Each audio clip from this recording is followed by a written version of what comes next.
আলহামদুলিল্লাহ রবিল আলমিন ওয়াল মুত্তাকিন ওয়াসসালাতু ওয়াসসালামু আলা সাইয়্যিদিল মুরসালিন ওয়া আলা আলিহি ওয়া আসহাবিহি আজমাইন আম্মা বা'দ ফাআউযু বিল্লাহি মিনাশ শাইতানির রাজীম বিসমিল্লাহির রহমানির রহিম লা তাকনাতু মির রাহমাতিল্লাহ। আল্লাহ তাআলার দরবারে শুকরিয়া আদায় করি যে আল্লাহ তাআলা আমাদেরকে সুস্থতা রেখেছেন এবং আজকের এই শুক্রবারের মতো পবিত্র দিন আমাদেরকে উপহার দিয়েছেন, সেজন্য সকলে বলি আলহামদুলিল্লাহ। আল্লাহ তাআলা বলেন, হে ইমানদাররা, তোমরা যারা গুনাহ করেছ আমার রহমত থেকে নিরাশ হয়ে যেও না। ইন্নাল্লাহা ইয়াগফিরুয যুনুবা জামিআ, আল্লাহ চাইলে তোমাদের সমস্ত গুনাহগুলি মাফ করে দিতে পারেন। অন্য আয়াতে আল্লাহ তাআলা বলেন, ওয়াবতাগু ইলাইহিল ওয়াসিলা, তোমরা আল্লাহ তাআলার কাছে তার ওসিলা তালাশ করো, মাফের ওসিলা তালাশ করো, আল্লাহ তাআলা তোমাদের সমস্ত গুনাহগুলি মাফ করে দেবেন। আজকে আমরা একটা হাদিস শুনি, যেটা আবওয়াবে তাহারাত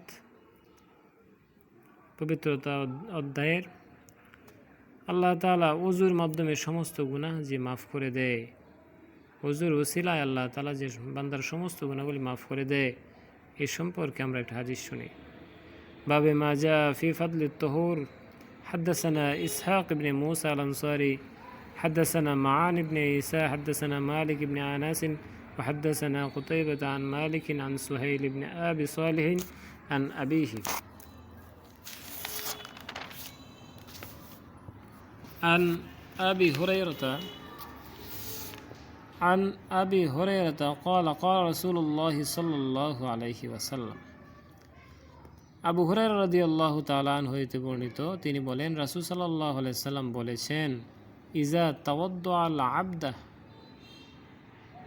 তাওয়াদ্দাআল আবদাল মুসলিমি আউল মুমিনি, যখন কোনো মুসলমান অথবা মুমিন বান্দা ওযু করে, ফাগাসালা ওয়াজহাহু, অতঃপর সে তার মুখ ধৌত করে, খারাজাত মিন ওয়াজহিহি কুল্লি খাতিয়াতিন নাযরা ইলাইহা বিআইনাইহি, তখন তার মুখ থেকে তার চক্ষু দ্বারা যে গুনাহ হয়েছে সেই গুনাহগুলি বের হয়ে যায়, মাল মা ই, পানির সাথে, আও মা আখিরা কাতরিল মা, অথবা পানির শেষ ফুটার সাথে।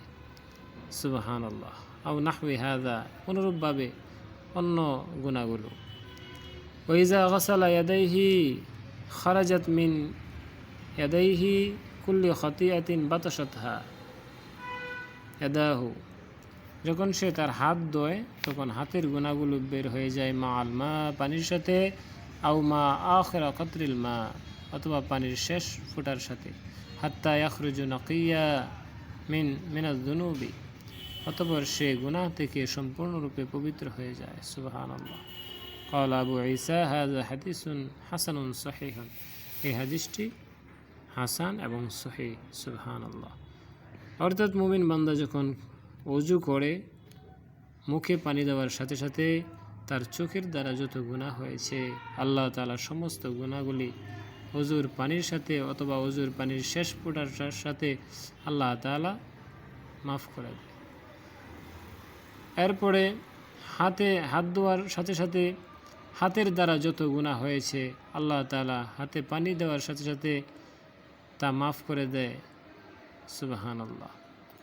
এজন্য মুমিন বান্দার শরীরে কোনো গুনাহ থাকতে পারে না, আল্লাহ তাআলা ওযুর পানির দ্বারা মুমিন বান্দার সমস্ত গুনাহগুলি মাফ করে দেয়।